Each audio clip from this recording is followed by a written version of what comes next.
नेहा हाट बाजार से सब्जी खरीद कर घर लौटी तो देखा घर में काफी शांति पसरी हुई थी। दोनों बच्चे चुपचाप बरामदे में बैठे अपनी पढ़ाई कर रहे थे। रोज धमा चौकड़ी मचाने वाले उसके 5 और 13 साल के बेटे चुपचाप बैठकर पढ़ाई कर रहे थे। उसे इसकी बड़ी हैरानी हुई। नेहा के आते देख दोनों बच्चे उसकी तरफ देखकर मुस्कुराए। बड़ा बेटा समर तो फिर भी अपनी पढ़ाई में लग गया, लेकिन छोटा बेटा वीरेश, जो थोड़ा चंचल ज़्यादा है, अंदर कमरे की तरफ इशारा करते हुए अपनी दादी माँ की एक्टिंग करते हुए उसने बताया कि दादी माँ आ गई है। उसके इशारों को देखकर नेहा की हंसी छूट गई।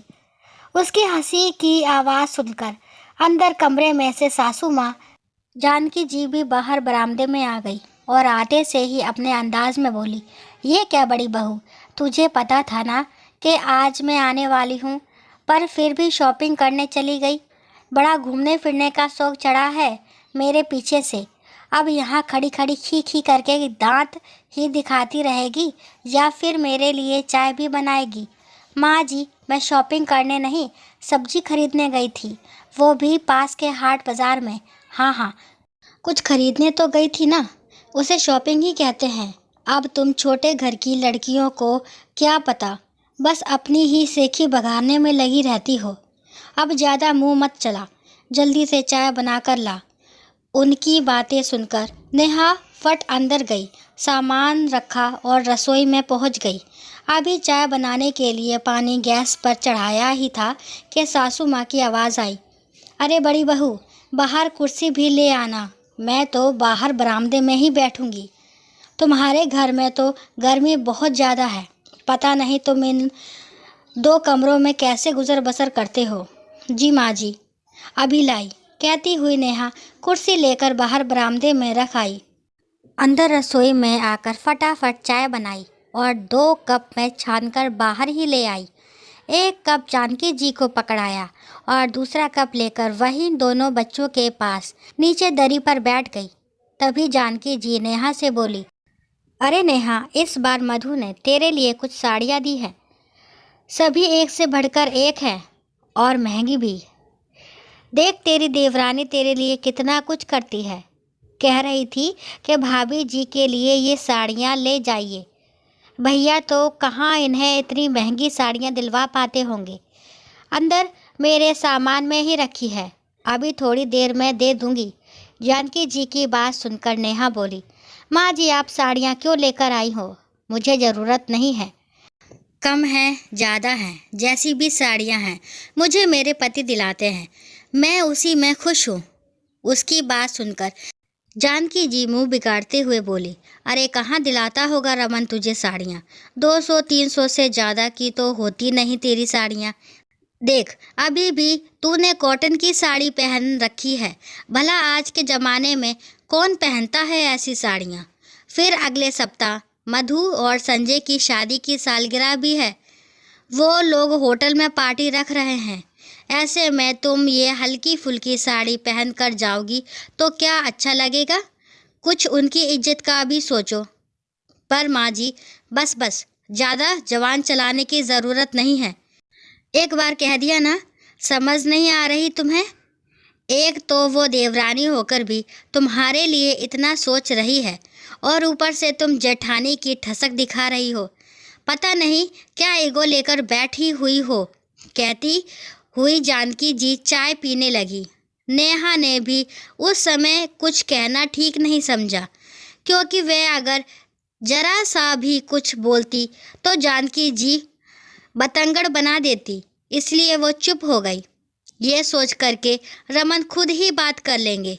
रमन को बिल्कुल भी पसंद नहीं था कि नेहा माँ या फिर मधु से कोई कपड़े ले। पिछली बार भी जानकी जी एक साड़ी लेकर आई थी, जिसे नेहा ने खुशी खुशी रख लिया था। जानकी जी उस दिन ज़्यादा देर तक नहीं रुकी थी और रमन के आने से पहले ही वहाँ से रवाना हो गई थी, इसलिए रमन को इस बारे में पता नहीं था। लेकिन जब शाम को रमन घर पर आया और नेहा ने वो साड़ी दिखाई तो उसे देखते ही रमन बिगड़ गया। ये क्या नेहा, तुमने माँ से साड़ी क्यों ली? अचानक से रमन के सवाल से नेहा हड़बड़ा गई और बोली, माँ जी इतने प्यार से साड़ी लेकर आई थी तो तुम्हारे लिए मेरे प्यार की कोई वैल्यू नहीं है क्या, जो तुमने माँ की दी हुई साड़ी रख ली? मैं जानता हूँ कि अभी मेरे पास पैसों की कमी है, मैं तुम्हारी इच्छा को पूरी नहीं कर पाता, पर इसका मतलब ये नहीं कि तुम किसी की उतरन अपने पास रख लो। उतरन? अचानक नेहा अवाक होकर रमन की तरफ देखने लगी। तब रमन बोला, हाँ ये उतरन ही है। मैंने ये साड़ी मधु को पहने देखा था। नहीं नहीं, आप ये क्या कह रहे हो? भला माँ जी मुझे मधु की उतरन क्यों देंगी? नेहा अभी भी मानने को तैयार नहीं थी। तुमसे ज़्यादा मेरी माँ को मैं जानता हूँ, वो कभी भी तुम्हें खुशी खुशी कुछ नहीं देंगी। कहते हुए रमन ने फेसबुक पर मधु के 1 सप्ताह पुराने पोस्ट दिखाए। सचमुच मधु ने वही साड़ी पहन रखी थी। देखकर नेहा हैरान रह गई और बोली, तभी माँ जी कह रही थी कि इसका ब्लाउज कटवा कर रखा था, मिल नहीं रहा है, तुम किसी और ब्लाउज के साथ इसे पहन लेना। बस तब से रमन ने नेहा को माँ से कुछ भी लेने से इनकार कर दिया। जानकी जी के 2 बेटे हैं, बड़ा बेटा रमन और छोटा बेटा संजय।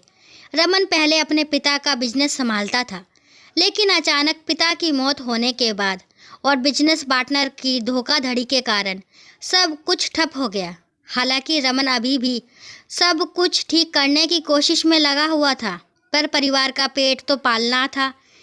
जानकी जी भी अब यदा कदा सुना ही देती थी, बल्कि यूँ कहो कि वो अब एहसान ही जताती थी। इसलिए रमन जहाँ छोटी मोटी नौकरी करके अपना और अपने परिवार का गुजर बसर करने लगा, वहीं छोटा भाई संजय इंजीनियर बन गया और अच्छा खासा कमाने लगा। रमन की शादी नेहा के साथ हुई थी, जो खुद एक मध्यम वर्गीय परिवार की बेटी है, इसलिए शादी में ज़्यादा दान दहेज भी नहीं आया। इस बात को लेकर जानकी जी हमेशा नेहा से गुस्सा ही रही और अब रमन की छोटी मोटी नौकरी के कारण जानकी जी को पूरा मौका मिल गया था नेहा को और परेशान करने का। लेकिन संजय की पत्नी मधु अमीर घराने की बेटी है और काफ़ी दहेज लेकर आई थी। ऊपर से संजय की इतनी कमाई, उसकी पत्नी मधु और माँ जानकी जी को इस बात का बहुत घमंड है और यहीं से दोनों बेटे में भी फर्क और ज़्यादा होना शुरू हो गया। जानकी जी जहाँ संजय और मधु की तारीफ करते नहीं थकती, वही रमन और नेहा में कमियां निकालने से भी गुरेज नहीं करती। लेकिन उसके बावजूद भी रमन और नेहा अपने परिवार के साथ खुश है।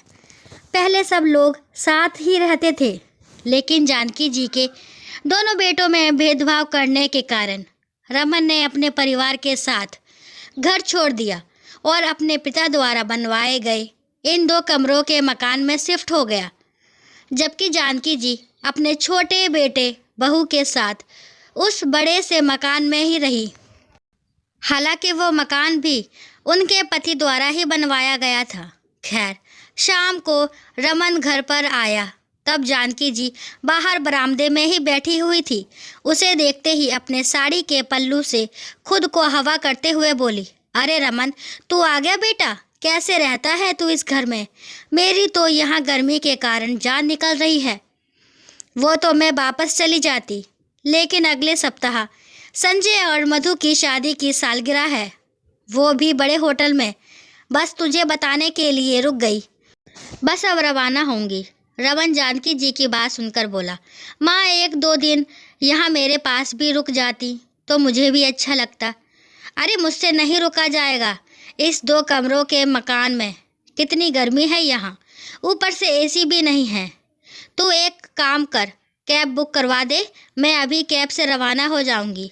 रमन जानता था कि जानकी जी यहाँ नहीं रुकेंगी, इसलिए अपना मोबाइल निकालकर कैब बुक कर दिया। जानकी जी अपना सामान लेने अंदर गई। इतने में नेहा बाहर निकल कर आई और धीरे से बोली, सुनिए, माँ जी मेरे लिए कुछ साड़ियाँ लेकर आई है। रमन ने नेहा की तरफ देखा तो नेहा बोली, मैंने मना किया था पर वो सुन ही नहीं रही। उल्टा मुझे ही सुनाई जा रही थी। अब आप ही संभालिए माँ को। इतने में जानकी जी अपना सामान लेकर बाहर आ गई। उन्हें देखते ही रमन बोला, माँ जाते हुए अपनी साड़ियाँ भी साथ लेकर जाओ। नेहा ये साड़ियाँ नहीं पहनेगी। रमन की बात सुनते ही जानकी जी ने पहले तो नेहा को घूर कर देखा और फिर रमन से कहा, क्यों, क्या बुराई है इन साड़ियों में? एक से बढ़कर एक महंगी साड़ियाँ हैं। इसने तो कभी देखी भी नहीं होगी ऐसी साड़ियाँ। इसने ऐसी महंगी साड़ियाँ नहीं देखी। कोई बात नहीं, जब मेरी क्षमता होगी तो मैं दिला दूंगा, पर अभी मेरी हैसियत नहीं है उसे ऐसी साड़ियाँ पहनाने की। इसलिए आप ये साड़ियाँ वापस लेकर जाइए। रमन ने अपनी बात कही तो जानकी जी गुस्सा हो गई। क्या हमेशा लकीर का फ़कीर ही बना रहेगा? खुद तो कुछ ढंग का कमाता नहीं है, ऊपर से हमको शर्मिंदा करता है। अब अगले हफ्ते संजय और मधु की शादी की सालगिरह है, वो भी होटल में। कितने ऊंचे ऊंचे लोग आएंगे वहाँ। उसमें ये ऐसी साड़ियाँ पहनकर आएगी तो क्या इज्जत रह जाएगी उन लोगों की। अरे, मैं तो बच्चों के कपड़े भी लाना चाहती थी, लेकिन उनके बच्चों के कपड़े मेरे बच्चों के लिए छोटे थे। सही कहा ना माँ? रमन ने कहा तो जानकी जी झेप गई, जैसे उनकी चोरी पकड़ी गई हो। पर रमन ने बोलना बदस्तूर जारी रखा, मेरा परिवार उतरन पहनने के लिए नहीं है। कम है, लेकिन जैसा भी है हम उसमें खुश हैं। आइंदा आप जब भी यहाँ आऊँगी तो अपनी छोटी बहू की उतरन लेकर नहीं आऊँगी। अरे उतरन है तो क्या हुआ, इसमें तो सपने में भी ऐसी साड़ियाँ नहीं देखी होगी। लेना हो तो लो ये साड़ियाँ, नहीं तो सालगिरह में आने की ज़रूरत नहीं है। मैं नहीं चाहती कि तुम्हारे कारण हम लोग शर्मिंदा हो। जानकी जी भी अपनी धुन में बोलती गई। रमन सुनकर बिल्कुल हैरान था। भला एक माँ अपने बच्चों में इतना ज़्यादा फ़र्क करेंगी, उसकी बिल्कुल भी उम्मीद नहीं थी। आखिर रमन बोला, ठीक है माँ, दरवाज़ा खुला है, आप जा सकती हो। माना कि आपका छोटा बेटा बहुत कमाता है, पर स्वाभिमान तो मेरा भी है। हम आपको शर्मिंदा करने के लिए सालगिरह में नहीं आएंगे। इतने में कैब आ गई। रमन की बात सुनकर जानकी जी अपने पैर पटकती हुई बाहर निकल गई। अगले हफ्ते मधु और संजय की सालगिरह में भी वो लोग नहीं आए। आखिर उनके परिवार को उनकी गरीबी से शर्मिंदगी जो महसूस होती थी। दोस्तों, आशा करती हूँ ये कहानी आपको ज़रूर पसंद आई होगी। अगर कहानी पसंद आती है तो प्लीज़ मेरे चैनल को लाइक, शेयर और सब्सक्राइब करना ना भूलें। और इस कहानी के बारे में आपके क्या विचार हैं कमेंट बॉक्स में ज़रूर बताएं। और कहानी को लास्ट तक सुनने के लिए थैंक यू।